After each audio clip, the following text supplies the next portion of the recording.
fellow scientists, I'm Kiana, a lab technician here, normally behind the scenes at Ray Biotech. Today, I'm going to walk you through one of our most popular kits and the gold standard in protein detection, the Sandwich ELISA assay. This is a single-plex sandwich assay format, meaning the capture antibody is going to capture an antigen. A biotinylated detection antibody is going to detect that antigen. Horseradish peroxidase is going to find that biotinylation. The amount of antigen present in the sample will be directly proportional to the amount of HRP. At that point, we will add our colorimetric developer, TMB. The chemical reduction will cause a pigment change from clear to blue. That blue intensity will be directly related to the concentration of antigen in the sample. To stop the reaction, we add stop solution, which is dilute sulfuric acid. These kits have been featured in over 4,000 publications and come with our risk-free guarantee, meaning if you encounter a problem with one of our ELISA kits and our technical support team cannot resolve it, we will issue you a credit, refund, or replacement. Ask our technical support team how you can receive your first trial ELISA kit for $99. We are not an ELISA reseller. All our kits are manufactured in the USA, right here in Peachtree Corners, Georgia. So when you buy an ELISA kit from Ray Biotech, you are receiving the fastest service and support possible.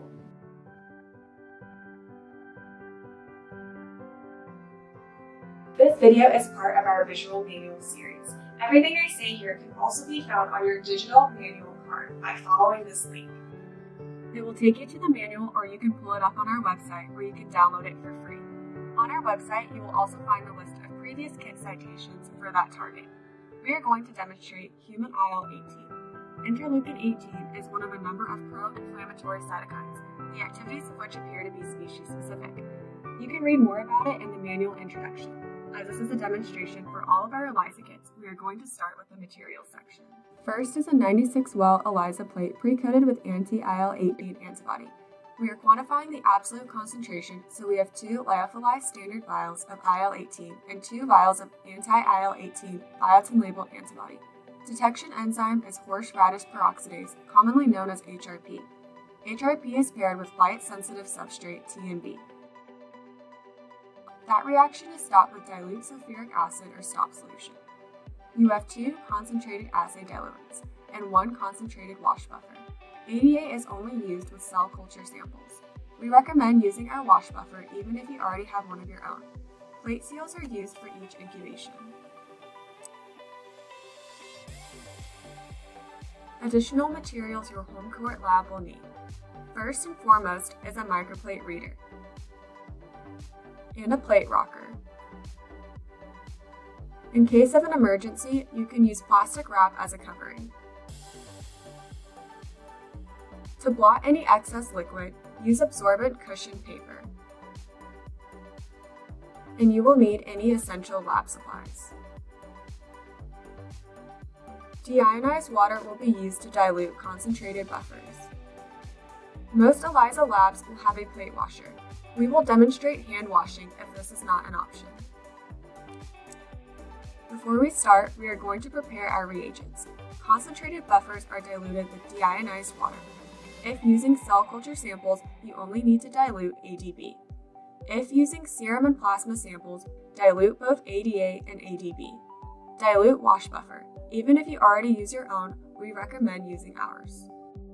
To determine the absolute concentration of antigen in your samples, we calibrate them to a standard curve. Each protein has a specified range of detection and sensitivity. All standard curves are determined by our scientists and custom to the target of interest. The curve displays the sensitivity, which is the lowest concentration point we can statistically distinguish from a 0. The dilution factor of your sample should be determined empirically and calculated to fit this range. If this is your first step, we've got you. Our plates come with removable strips that can be resealed and frozen back. All you have to keep in mind is that each run requires a duplicate standard curve. Our kit comes with enough lyophilized standard for 2 separate runs. Here are a few run options.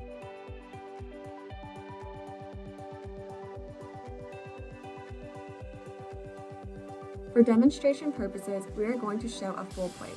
For human IL-18, we constitute the standard at 5,000 picograms per ml. We will then dilute the sample so the top concentration is 75 picograms per ml. Next, carry out a 2/5 dilution all the way until standard 7, so the bottom concentration is 0.31 picograms per ml. We will also include a 0 or blank as a control. Our samples for this demonstration are serum and plasma, so we are going to use ADA as a diluent.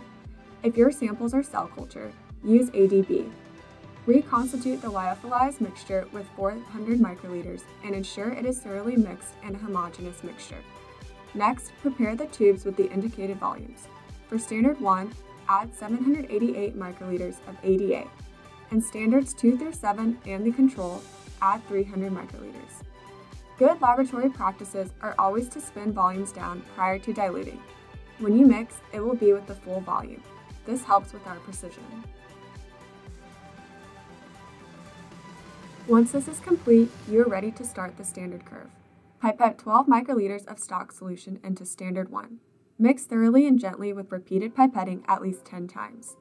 Eject the tip, carry 200 microliters from standard 1 to standard 2, mixing thoroughly and gently again with repeated pipetting at least 10 times. Eject the tip and repeat this step until standard 7. Eject the tip each time so the high concentration of tube 1 does not influence the concentration of tube 7 incidentally.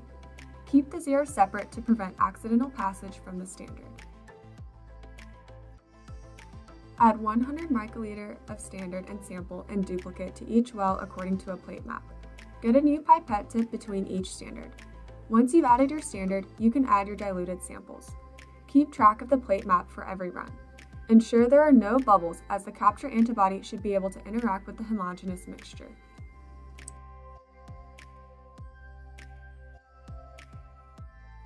Seal the ELISA plate to prevent contamination. If you are running less strips, you can use plastic wrap. Cover and incubate at room temperature for 2.5 hours. If you have low signal, you can incubate at 4 degrees overnight. Many times, this is recommended. During the incubation, the target protein will be captured with high specificity and low cross-reactivity. To prepare the detection antibody, always spin the volume down first, then add 100 microliters of ADB to the vial. 1 tube is enough for 6 strips. We are using a full plate, so go ahead and reconstitute both. The final concentration of detection antibody is target specific, so the total volume needed for all targets is calculated as 1 milliliter per strip.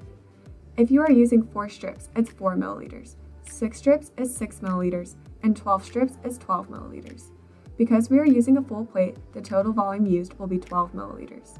Regardless of sample type, the dilution volume is with ADB and you will not use ADA again.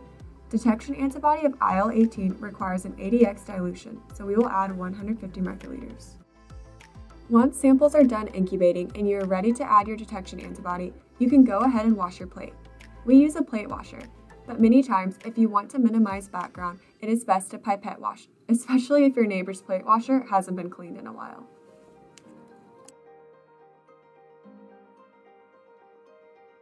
Pipette washing is completed by adding 300 microliters of wash buffer to each well. With either wash technique, make sure you remove the excess liquid thoroughly.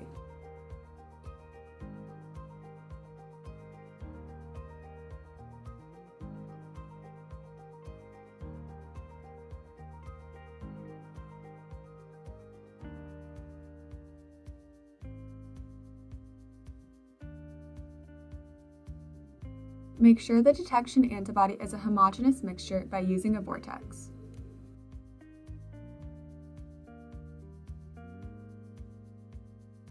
The detection antibody should be the same temperature as the plate prior to plating.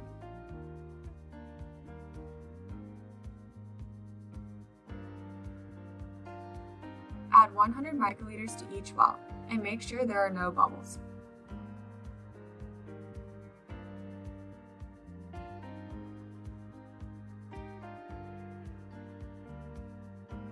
Cover and incubate for 1 hour.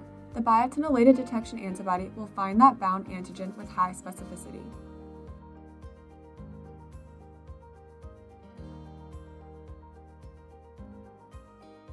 The total volume of HRP is calculated in the same way as the detection antibody. We are using a full plate, so we will use 12 milliliters of ADB. Spin down and mix the HRP prior to use. Our target-specific HRP dilution is 300x, so we will add 40 microliters. HRP should be the same temperature as the plate prior to plating. Once the detection antibody is done incubating, wash the plate again.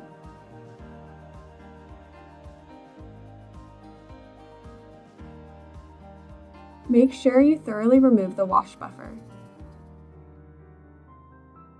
Homogenize the mixture with a vortex. Add 100 microliters per well with no bubbles.